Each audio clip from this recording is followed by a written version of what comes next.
Hello friends, मैं प्रमोद सिंह आप सभी का स्वागत करता हूं अपने यूट्यूब चैनल EGS स्टडी में। हम लोग डिस्कस कर रहे हैं सीटेट और एस टेट, चाहे वो जे टेट हो, यूपी का टेट हो या किसी अन्य राज्य का टेट हो। उसमें सबसे महत्वपूर्ण पार्ट लर्निंग अर्थात अधिगम का जो एग्ज़ाम में पूछे जाते हैं, क्वेश्चन पूछे जाते हैं, उस टॉपिक पर हम लोग डिस्कस कर रहे हैं। इससे पहले 2 वीडियो लर्निंग्स पर मैं आपको दे चुका हूं। ये तीसरा वीडियो है और हमको लगता है कि एक वीडियो और आपका जाएगा, 4 वीडियो में ये कंप्लीट हो जाएगा। तो आज हम इसके आगे के बारे में चलते हैं और डिस्कस करते हैं। स्पेशली यह जो है वो सिद्धांत पर है, लर्निंग के सिद्धांत पर। तो डिस्कस करते हैं इसमें। और सिद्धांत पर से क्वेश्चन आए हैं एग्ज़ाम में। 5 क्वेश्चन आपको लर्निंग चैप्टर से, अधिगम चैप्टर से क्वेश्चन रहेंगे। तो उस 5 क्वेश्चन में आपका 2 से 3 क्वेश्चन आपका ये थ्योरी से ही आएंगे। तो आप थ्योरी को बढ़िया से समझिएगा और उसको याद करने का प्रयास कीजिएगा, ठीक है। चलिए क्वेश्चन इसमें हम देखते हैं। मेरा प्रयास है कि आपको एकदम अपनी भाषा में, एकदम कह सकते हैं कि अपने आम बोलचाल की भाषा में ये पूरे कॉन्सेप्ट को मैं बताने का प्रयास कर रहा हूँ। बाकी फिर भी हो सकता है कि कहीं आपको कुछ अलग महसूस हो, तो आप बेहिचक कमेंट में लिख सकते हैं। मैं प्रयास करूँगा कि उस चीज़ को मैं आपको बता सकूँ, डिटेल कर सकूँ, ठीक है। चलिए देखते हैं। तो पिछला जो वीडियो था, जो कि बहुत ज़्यादा लंबा हो रहा था, इसीलिए बीच में मैंने काट दिया था उसको। तो वहीं से शुरुआत करते हैं। हम बात कर रहे थे लर्निंग के जो फिगर है, शिक्षण वक्र है, उसको हम लोग देख रहे थे। तो शिक्षण वक्र में आपको बताया थे कि 4 प्रकार का वक्र होता है, आप उसको याद रखिएगा। अब उसी के बारे में आज डिस्कस करते हैं। सबसे पहला टॉपिक उसी को रखे हुए है, ठीक है। तो वक्र, शिक्षण वक्र जो देखिए आपको यहाँ बोर्ड पर दिख रहा होगा, ये है आपका एक टाइप का, दूसरा टाइप ये है, तीसरा नीचे दिया हुआ, चौथा इधर है, ठीक है। तो पहला आप ध्यान रखिएगा, नाम पहले याद रखिए, ठीक है। समान निष्पादन वक्र, समान निष्पादन वक्र। समान निष्पादन वक्र का जो लाइन है वो सीधा 60 डिग्री का एंगल लेकर के बनेगा, 60 डिग्री का एंगल लेकर के बनेगा, ठीक है। आप यहाँ देख रहे हैं। अब इसका मतलब क्या होता है? इसका मतलब है कि एक लर्नर जो है वो जितना प्रयास करता है बस उतना ही ज़्यादा वो लर्निंग करता है, उतना ही ज़्यादा उसमें शिक्षण की आती है, ठीक है। यानी कि हर एक प्रयास पर उसका लर्निंग होते जाता है, कंटिन्यू ये आगे की ओर ग्रोथ करते रहता है। आइडियल इसको मान सकते हैं, ऐसा होना चाहिए, but in reality it is not possible, ठीक है। अब समझ लीजिए, आप ही सोचिए कि मैं क्लास में जा रहा हूँ पढ़ाने के लिए, तो क्या मैं जैसे ही स्टार्ट करूँ पढ़ाना और जैसे ही टॉपिक से स्टार्ट करूँ, क्या हर एक टॉपिक बच्चे को एकदम क्रम से आना शुरू हो जाएगा? क्या वो लर्न करना शुरू कर जाएगा? तो ये स्थिति है।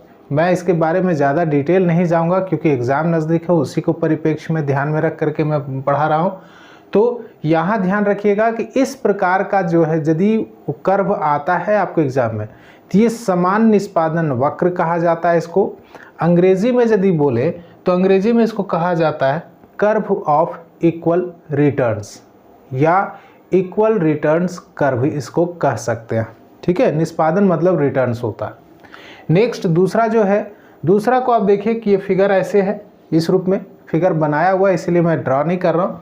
तो फिगर ऐसे है। अब यहाँ का मतलब समझिए कि पहला प्रयास करता है तो इसका लर्निंग्स जो है वो उतना नहीं है जितना अपेक्षित था। दूसरा प्रयास में भी फ्लैट जा रहा है, तीसरा प्रयास में भी फ्लैट है।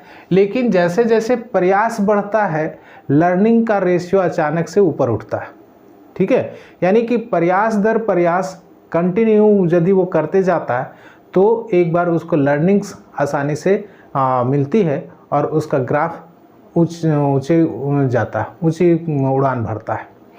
तो यहाँ ये जो ये जो कर्व है वो रियलिटी में अभी हम लोग के लिए जब हम पढ़ाते हैं तो ये चीज़ देखा जाता है। जब आप पढ़ाएंगे बच्चों को तो ये चीज़ आपको देखने को मिलेगा। और यदि ये कर्व मिलता है आपको तो आपका टीचिंग मेथड या टीचिंग स्टाइल या जो आप टीच कर रहे हैं, जो आप सिखाना चाह रहे हैं लर्नर्स को, वो बहुत अच्छा है। ठीक है, ये बहुत अच्छा माना जाता है। हर टीचर्स का सपना होता है कि ये स्थिति एटलीस्ट हम प्राप्त करें। ये पॉसिबल नहीं है तो ये पॉसिबल है। आप इसके लिए क्या करना पड़ता है कि बच्चे को आपको हर बार मोटिवेट करना पड़ता है। ठीक है, चलिए जस्ट इसका उल्टा ये कर्व जो है इधर नीचे दबा हुआ है प्रयास का लाइन की ओर, जब ये ऊपर की ओर चला जाए, देखिए यहाँ, तो ये स्थिति जो है वो क्या कहलाता है, सो देखिए। अच्छा, इसका नाम नहीं बताया, बताते हैं। इसमें क्या है कि देखिए पहला ही प्रयास में इसका जो लर्निंग्स है हाई चला गया। उसके बाद जैसे जैसे वो प्रयास कर रहा है लर्निंग का जो रेशियो है वो कम होता जा रहा है, शिक्षण जो है वो कम होता जा रहा है। इसको कहा जाता है, नाम इसका है ह्रासमान निष्पादन वक्र, यानी घटता हुआ निष्पादन वक्र। ठीक है, या अर्थात इसको इंग्लिश में यदि कहें तो डिक्रीजमेंट रिटर्न्स कर्व। ठीक है, डिक्रीजमेंट रिटर्न कर्व्स कह सकते हैं, या फिर इसको कह सकते हैं कर्व ऑफ डिक्रीजिंग रिटर्न्स। ठीक है, कर्व ऑफ डिक्रीजिंग रिटर्न्स। यहाँ ध्यान में रखिएगा, ये जो स्थिति है ये सही नहीं मानी जाती। जब भी हम शिक्षण से जुड़े हुए हैं तो इसमें कभी भी ये स्थिति को आसान तो लगता है, शुरुआत तो लगता है कि बहुत आसान है और ये कर्व मिलता है तो हम अचीवमेंट को बहुत बड़ा अचीवमेंट मान लेते हैं, लेकिन ये अचीवमेंट तो शुरुआत में आपको दिख जाएगा, लेकिन ये लॉन्ग प्रोसेस जब चलता है तो ये अचीवमेंट ना हो करके आपका फेल्योर साबित हो जाएगा। ठीक है, इसको कहा जाता है ह्रासमान, यानी कि घटता हुआ। जबकि ऊपर वाला जो इसको सेकेंड आपको बता रहे हैं इसको कहा जाता है वर्धमान, इट मीन्स इंक्रीजमेंट। यदि इसका नाम याद रखें तो इसका नाम होगा कर्व ऑफ इंक्रीजमेंट या इंक्रीजिंग कर्व। ठीक है, curve of increasing returns, curve of increasing returns या वर्धमान निष्पादन वक्र। ठीक है, नेक्स्ट इसके बाद चौथा जो है वो आप देख ही रहे होंगे, एस टाइप का आ रहा है, तो ये इसको कहा जाता है, नाम ही है इसका S shaped curve, S shaped curve या एस आकार का कर्व। ठीक है, अब इसमें क्या होता है कि कभी कभी बच्चे में देखने को मिलता है कि टीचर्स जब उसको पढ़ाते हैं तो उतना अच्छा उसको लर्निंग्स नहीं हो पाता, लेकिन जब वो बार बार प्रयास करता है तो लर्निंग का जो रेशियो है वो उठता है और फिर वो फ्लैट हो जाता है। फिर जब टीचर्स उसको मोटिवेट करते हैं तो फिर वो आगे की ओर जाता है, यानी कि प्रोसेस बढ़ता है। तो ये एस आकार का है। ठीक है, तो ये 4 प्रकार का है। नाम याद रखिएगा और किसमें कौन सबसे बेहतर माना जाता है। ऐसे सबसे बेहतर तो फर्स्ट है ही, लेकिन in reality it is not possible and the second is possible. And यदि हम कहें इसको अपनी भाषा में तो वर्तमान समय में सबसे उपयुक्त जो है और टीचर और लर्नर्स दोनों को मोटिवेट करने वाला है सेकेंड ग्राफ, जिसको कि वर्धमान निष्पादन वक्र कहा जाता है। अब इसके बाद जब ये कंप्लीट हो जाता है तब आते हैं अब थ्योरीज पर, जो कि है लर्निंग्स का जो थ्योरी है, कह सकते हैं सिद्धांत जो है, अधिगम के सिद्धांत, उस पर आते हैं। तो अधिगम का सिद्धांत जो है, जिसको सीखने का सिद्धांत भी कह सकते हैं, इसको 3 ग्रुप में बांटा गया। ठीक है, 3 ग्रुप में बांटा गया है। अब हम यहाँ इसलिए इसको आपको शो कर रहे हैं, ये आपको लिख करके बता सकते थे या ऐसे डायरेक्ट बता सकते थे कि लर्निंग्स के सिद्धांत को 3 कैटेगरीज में रखा गया, लेकिन इसको लिखने के पीछे मेरा मकसद ये है कि जो विद्वान मैं आपको बता रहा हूँ तो सभी विद्वान की थ्योरीज मैं नहीं बताऊँगा, उसमें सेलेक्टेड 4-5 थ्योरीज मैं बताऊँगा। तो यहाँ आपको याद रखना है कि कौन सा विद्वान किस चीज़ का समर्थक था या किस ग्रुप में आता है। ठीक है, चलिए देखते हैं। तो फर्स्ट जो है वो है उद्दीपन अनुक्रिया सिद्धांत। देखिए, उद्दीपन के बारे में भी आपको हम बता चुके हैं। अनुक्रिया मतलब उसके अनुसार की क्रिया। ठीक है, उद्दीपन के अनुसार क्रिया, इसके आधार पर जो सिद्धांत आया उसको उद्दीपन अनुक्रिया सिद्धांत कहते हैं। अब उद्दीपन अनुक्रिया सिद्धांत को फिर 2 कैटेगरी में बांटा गया, एक पुनर्बलन और दूसरा अपुनर्बलन। पुनर्बलन को अंग्रेजी में रीइंफोर्समेंट कहा जाता है और पुनर्बलन को नॉन रीइंफोर्समेंट कहा जाएगा। ठीक है, तो यहाँ ये चीज़ को ध्यान रखिएगा। सेकेंड जो है उसको, सेकेंड सिद्धांत जो कैटेगरी है उसको कहा जाता है क्लासिकल संज्ञानात्मक सिद्धांत। ठीक है, क्लासिकल संज्ञानात्मक सिद्धांत। और तीसरा कैटेगरी जो है वो है आधुनिक संज्ञानात्मक सिद्धांत। आप कहेंगे कि सर तो इसका आप जो बता रहे थे क्यों इसको इस तरह से बांटे। देखिए, आपको क्या याद रखना है कि आपसे क्वेश्चन पूछेगा कि निम्न में से कौन सा विद्वान उद्दीपन अनुक्रिया पुनर्बलन सिद्धांत का समर्थक रहा है। ठीक है, अब यहाँ यदि आपको, तो हो सकता है मैं 4-5 थ्योरी ही बताया हूँ, तो उस 4-5 थ्योरी में आप कहेंगे कि सर ये तो क्वेश्चन आपने बताया नहीं, तो मैंने प्रयास किया कि आपको यहाँ मैं दे दूँ। ठीक है, देखिए उद्दीपन अनुक्रिया सिद्धांत को जब 2 भागों में बांटा तो पुनर्बलन सिद्धांत में विद्वान का नाम लिख दिया मैंने। ठीक है, इसमें कौन कौन सिद्धांत, किनका किनका सिद्धांत है, तो थॉर्नडाइक का सिद्धांत इसी में आता है, स्किनर का सिद्धांत इसी में आता है, पावलोव का सिद्धांत इसी में आता है, हल तथा मिलर का सिद्धांत भी इसी में आता है। ठीक है, इसका मतलब जो बड़े विद्वान हैं जिनका हम आगे पढ़ेंगे भी, थॉर्नडाइक का भी पढ़ेंगे, स्किनर का भी पढ़ेंगे और पावलोव का भी पढ़ेंगे, तो ये तीनों विद्वान का जो सिद्धांत है वह किस कैटेगरी में आएगा, तो उद्दीपन अनुक्रिया पुनर्बलन सिद्धांत में, उद्दीपन अनुक्रिया पुनर्बलन सिद्धांत में। अब अपुनर्बलन सिद्धांत जो है उसमें कौन कौन से विद्वान आते हैं।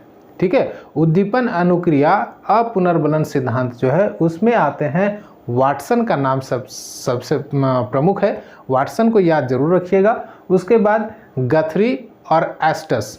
ठीक है, गथरी और एस्टस, कम से कम वाटसन को जरूर याद रखिएगा। ठीक है, आगे आते हैं क्लासिकल संज्ञानात्मक सिद्धांत में। तो क्लासिकल संज्ञानात्मक सिद्धांत में जो विद्वान हैं उसका नाम देख लीजिए, वदाइमर, कोहलर तथा कॉफका। उसके बाद फिर पियाजे और टॉलमैन। इसमें 2 का नाम जरूर याद रखिएगा, एक पियाजे का और दूसरा टॉलमैन का। ठीक है, पियाजे का तो आपको याद रखना ही है, उसका थ्योरी को हम आगे पढ़ेंगे भी। तो पियाजे का थ्योरी आप रखिएगा कि पियाजे का जो सीखने का सिद्धांत है वह किस समूह में रखा गया है, तो इसको ध्यान रखिएगा, क्लासिकल संज्ञानात्मक सिद्धांत, यानी कि क्लासिकल कॉग्निटिव थ्योरी। ठीक है, क्लासिकल कॉग्निटिव थ्योरी इसको कहा जाता है इंग्लिश में, तो ये याद रखिएगा। उसके बाद है आधुनिक संज्ञानात्मक सिद्धांत, यानी कि मॉडर्न कॉग्निटिव थ्योरी।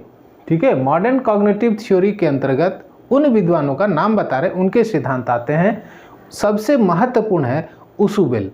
ठीक है, एकदम नाम याद रखिएगा उसुबेल का, और इनका थ्योरी हम जरूर पढ़ेंगे क्योंकि इन्हीं की थ्योरी अभी ज़्यादातर उपयोग में लाई जा रही है। ठीक है, उसुबेल का नाम याद रखिएगा, ब्रूनर, बैंडुरा और बॉल्स बिंड्रा। ठीक है, ये नाम याद रखिए, कम से कम 3 का नाम याद रखिएगा, उसुबेल का, ब्रूनर और बिंड्रा का। ठीक है, मैं बिंड्रा नहीं, बैंडुरा का। ठीक है, ये 3 याद रखिएगा, उसुबेल को जरूर याद रखिएगा, और वो पढ़ेंगे भी। तो हम लोग 4-5 थ्योरी जरूर देखेंगे आगे आकर के, जिसमें हम देखेंगे थॉर्नडाइक का, स्किनर का, पावलोव का देखेंगे, उसुबेल का देखेंगे, और यदि संभव हुआ तो पियाजे का भी देख लेंगे। पियाजे ऐसे हम लोग डिस्कस कर चुके हैं संज्ञानात्मक सिद्धांत में, जब हम पियाजे, कोहलर और वाइगोत्स्की का देख रहे थे तो उसमें हम लोग संज्ञानात्मक सिद्धांत में देख चुके थे। तो वो चीज़ को यहाँ यदि संभव हुआ तो हम आपको डिस्कस कर देंगे, लेकिन एटलीस्ट कम से कम 4 से 5 आपका हम पहला सिद्धांत हम यहाँ देखे हैं थॉर्नडाइक का। ठीक है, थॉर्नडाइक का जो है इसको कहा जाता है प्रयत्न तथा भूल का सिद्धांत। देखिए, मूल रूप से याद रखिए, यहाँ आपको क्वेश्चन 4 दे देगा, बोलेगा प्रयत्न तथा भूल का सिद्धांत किस विद्वान ने दिया था।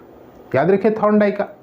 अब यदि हम इसका नाम याद रखें तो आप देखिएगा, इसका नाम है प्रयत्न तथा भूल, यानी कि इन्होंने अपनी थ्योरी में क्या कहा होगा, अनुमान लगाइए। प्रयत्न किया, फिर भूल गया, फिर प्रयत्न किया, भूल गया, लेकिन जब उसको सक्सेस मिल जाएगा तो उस चीज़ को याद रखेगा, बाकी चीज़ों को भूल जाएगा। ठीक है, बाकी चीज़ों को ये भूल जाएगा। तो यहाँ इस चीज़ को ध्यान रखिएगा कि क्या इसमें है। चलिए इससे संबंधित आगे हम डिस्कस करते हैं। देखिए क्या क्या है। सबसे पहले इसमें देखिएगा थॉर्नडाइक का जो सिद्धांत है उसमें साहचर्यवाद, डार्विनवाद और विज्ञान की विधि का मिश्रण किया गया, उसको मिक्सअप किया गया। इसीलिए इनका सिद्धांत जो है सबसे महत्वपूर्ण माना जाता है, क्योंकि आधुनिकता को भी इन्होंने शामिल किया। डार्विन का विकासवादी सिद्धांत जो है उसको भी इसमें शामिल किया, साथ साथ में साहचर्यवाद को भी इन्होंने शामिल किया, जिसके कारण से इनका सिद्धांत सबसे अनोखा और सबसे ज़्यादा पॉपुलर हुआ। ठीक है। इसके बाद इनके बारे में देखें कि 1898 ईस्वी में ये पीएचडी कर रहे थे। पीएचडी का इनका सब्जेक्ट था एनिमल के बारे में, ये एनिमल के बिहेवियर के बारे में, एनिमल के इंटेलिजेंस के बारे में, एनिमल इंटेलिजेंस नामक टॉपिक पर ये पीएचडी कर रहे थे। तो उसी थीसिस में इन्होंने अपना जो कह सकते सिद्धांत को प्रस्तुत किया था, और उसी सिद्धांत में इन्होंने जो था प्रयत्न तथा भूल का सिद्धांत है उसका उल्लेख किया था। ठीक है। जैसे क्वेश्चन पूछा जाएगा कि प्रयत्न तथा भूल का सिद्धांत थॉर्नडाइक ने सबसे पहले कहाँ उल्लेख किया था। ठीक है। तो याद रखिएगा इसका एनिमल इंटेलिजेंस में, एनिमल इंटेलिजेंस नाम करके एक रिसर्च थीसिस थी पीएचडी की, जो कि 1898 में किया गया था इनके द्वारा, थॉर्नडाइक के द्वारा। उसी में इस विधि का या इस कह सकते हैं सिद्धांत का उल्लेख किया गया था। ठीक है, ये याद रखिएगा। उसके बाद अब यहाँ देखेंगे सीखने की प्रक्रिया में दो उप प्रक्रियाएँ शामिल होती हैं। सीखने की जो प्रक्रिया है उसमें दो उप प्रक्रियाएँ शामिल होती हैं इनके अनुसार, थॉर्नडाइक के अनुसार से, जो कि क्वेश्चन पूछा हुआ एग्जाम में। ठीक है। एक का नाम है चयन और दूसरा का नाम है संबंध। ठीक है। चयन और संबंध, यानी कि चयन का और संबंध का जो उल्लेख है अपनी थ्योरी में किस विद्वान ने किया था, ये क्वेश्चन, इस टाइप का क्वेश्चन पूछा गया। तो चयन का सिद्धांत आप याद रखिएगा इन्होंने किस में कहा था, तो अब प्रयत्न तथा भूल के सिद्धांत में। ठीक है। उसके बाद आगे लिखा है कि इन्होंने अपने सिद्धांत में सही अनुक्रिया को परिभाषित करते हुए कहा, अनुक्रिया मतलब अनुसार की क्रिया, यानी कि किसी कारण के अनुसार से की गई क्रिया को कहा जाता है अनुक्रिया। तो अब इन्होंने अपने सिद्धांत में कौन सा सही अनुक्रिया होगी उसको इन्होंने डिफाइन किया था। ठीक है। और डिफाइन करते हुए कहा था कि सही अनुक्रिया वह अनुक्रिया है जिसके करने के बाद पुनर्बलन प्राप्त होता है। अब रीइंफोर्समेंट होता है, तो इसका मतलब पुनर्बलन मतलब ज़्यादातर हो सकता है कि आपके मन में कि सर पुनर्बलन क्या होता है।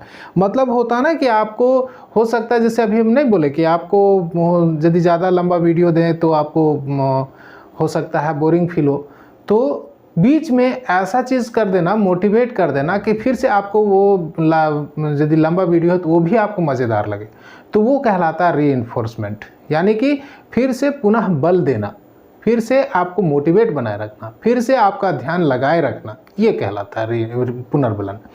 तो इन्होंने कहा था कि सही अनुक्रिया वह है जिसको करने के बाद पुनर्बलन प्राप्त हो। ठीक है। यानी कि फिर से हम एक नई उत्साह के साथ, फिर से एक नई गति के साथ हम वह काम कर पाएँ, तो जिसके कारण से ये आता है, जिस क्रिया के पश्चात ये आता उसको कहा जाता है सही अनुक्रिया। समझ में आई बात। अब आगे देखते हैं कि इसलिए थॉर्नडाइक को, अब चूंकि इन्होंने पुनर्बलन को सपोर्ट किया था, इसीलिए इनको इनके सिद्धांत को उद्दीपन अनुक्रिया पुनर्बलन सिद्धांत की कैटेगरी में रखा गया। ठीक है। ये लाइन कहने का मतलब था, ये लाइन मैंने इसलिए दिया क्योंकि क्यों इसको उद्दीपन अनुक्रिया पुनर्बलन सिद्धांत में रखा गया है, तो उसको चूंकि उन्होंने सही अनुक्रिया को डिफाइन किया और साथ में कहा कि कोई ऐसा तो कारण होगा ना, कोई तो ऐसी क्रिया होगी जिसके कारण से पुनर्बलन प्राप्त होता है, तो इसी कारण से इनके सिद्धांत को किस कैटेगरी में रखा गया, तो उद्दीपन अनुक्रिया पुनर्बलन सिद्धांत की कैटेगरी में रखा गया। ठीक है। आइए अब देखते हैं इसके आगे के हिस्से को। थॉर्नडाइक के प्रयत्न एवं भूल सिद्धांत का और जो प्रमुख सिद्धांत है, प्रमुख बातें जो हैं, वो सब बताने से पहले मैं आप लोगों को कुछ बताना चाह रहा हूँ, जो कि वीडियो के बीच में मैंने बताया भी है कि 15 तारीख से जेटेट का स्पेशल बैच शुरू हो रहा है, जो कि 1 to 5 और 6 to 8 में SST के लिए है। आप यदि उसमें चाहते हैं पार्टिसिपेट करना, उसमें से चाहते हैं तो आप उसको ज्वाइन कर सकते हैं। 15 और 16 को डेमो क्लास है जो कि YouTube पर लाइव होगा, आप उससे जुड़ सकते हैं और ये देख सकते हैं कि क्या मैं आपको देने वाला हूँ, कि क्या रहेगा मेरा पढ़ाने का तरीका।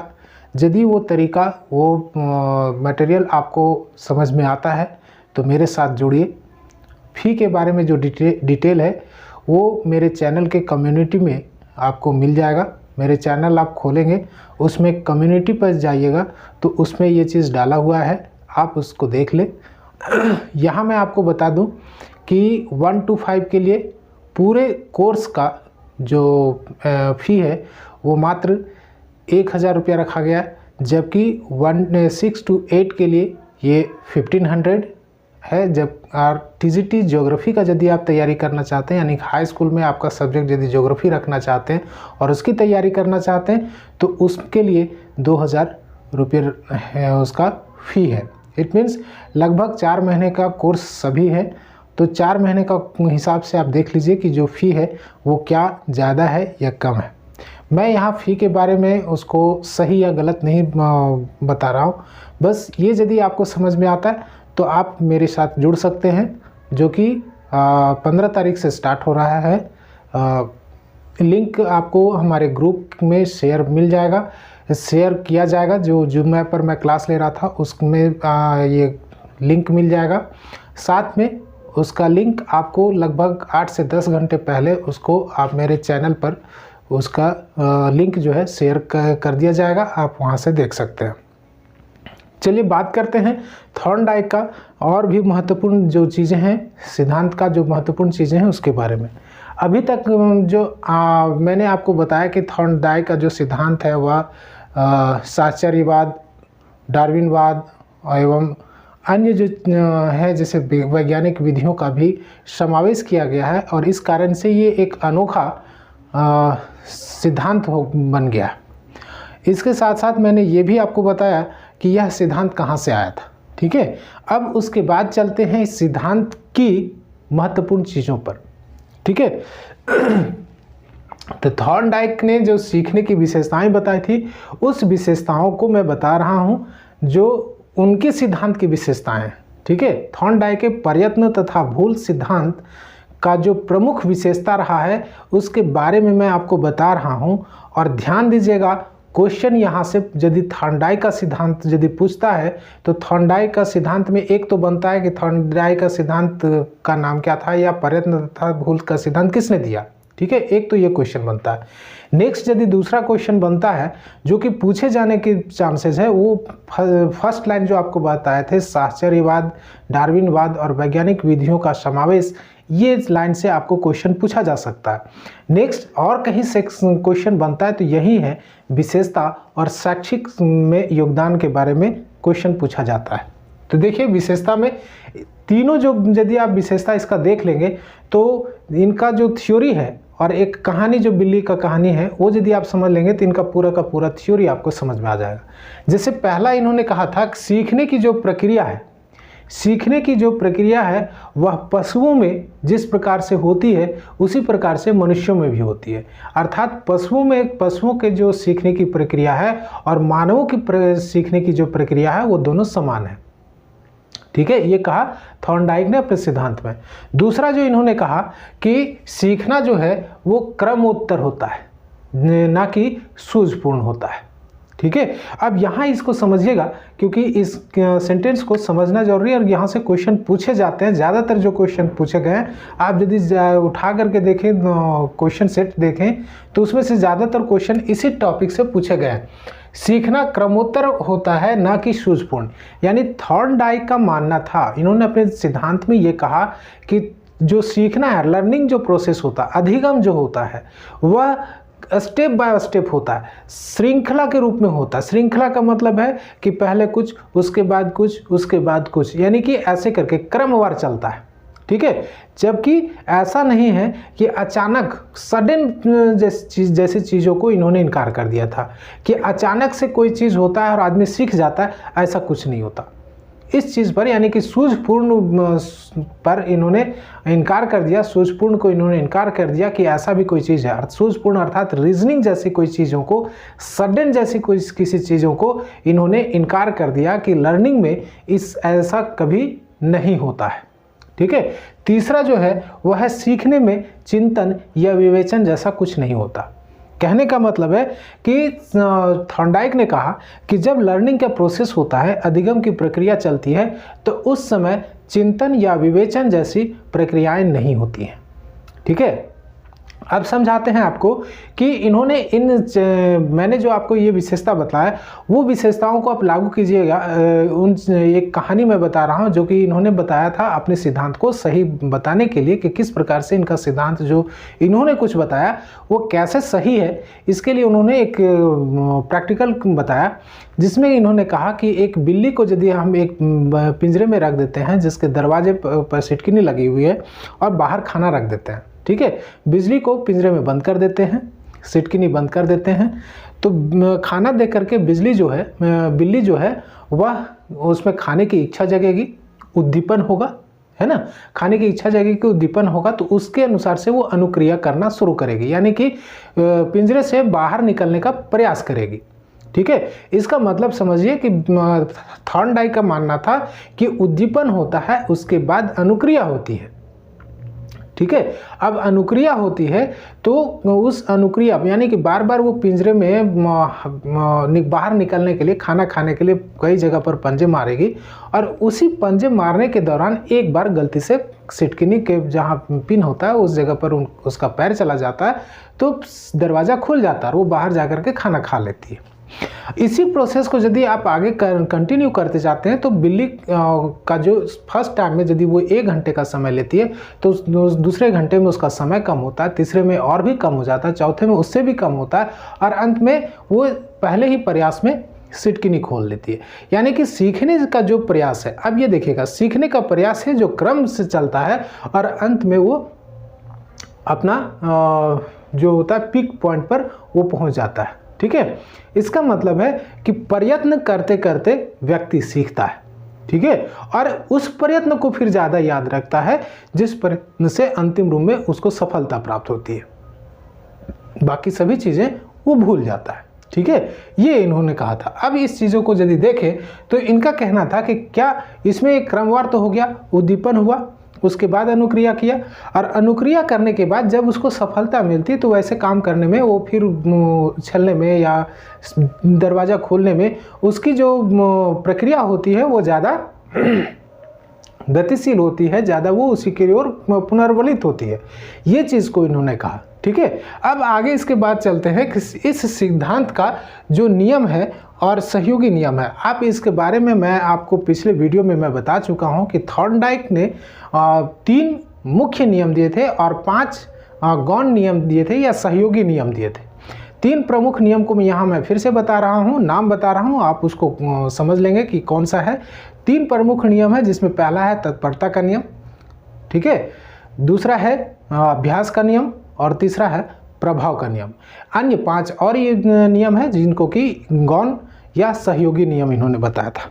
इसके बारे में हम पिछले वीडियो में मैं आपको बता चुका हूँ। ज़रूरत है तो आप उस वीडियो को एक बार फिर से देख लें और यदि आप नहीं देखें तो पिछले वीडियो को, अधिगम से संबंधित जो वीडियो मैंने आपको 2 वीडियो दिया है इससे पहले, इस वीडियो से पहले, तो उसको आप देख लें, ठीक है। आइए अब डिस्कस करते हैं जो थॉर्नडाइक का सिद्धांत है उसका शैक्षिक महत्व क्या है उसको शिक्षा में किस तरह से इम्पोर्टेंस दिया जाता है उसको समझिए।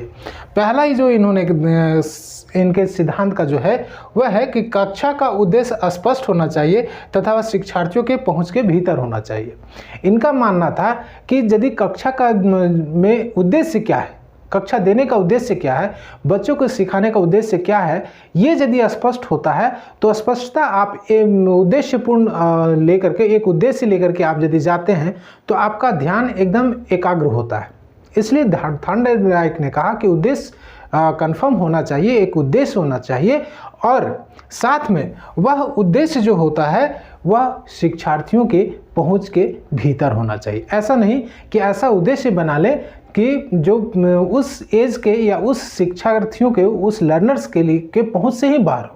जैसे तीसरे क्लास के बच्चे हैं, आप उसको बताने जा रहे हैं, यदि आप ज्योमेट्री सेक्शन बताएंगे तो शायद उसके पहुंच से बाहर होगा, क्योंकि उस जिस अवस्था में है उस अवस्था के लिए ज्योमेट्री का सेक्शन उसके लिए बहुत ज़्यादा यानी कि असंभव हो सकता है।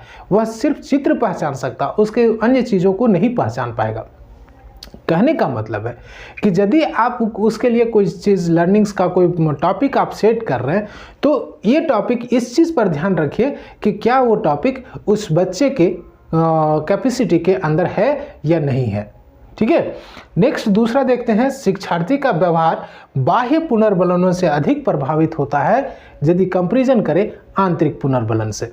कहने का मतलब है कि बालक जो है वो बाहरी चीज़ों से ज़्यादा प्रभावित होता है। बाहरी चीज़ें जो कमेंट में आती हैं, बाहरी चीज़ों जो उसको प्रोत्साहित या हतोत्साहित करती है, उन चीज़ों से वो ज़्यादा प्रभावित होता है।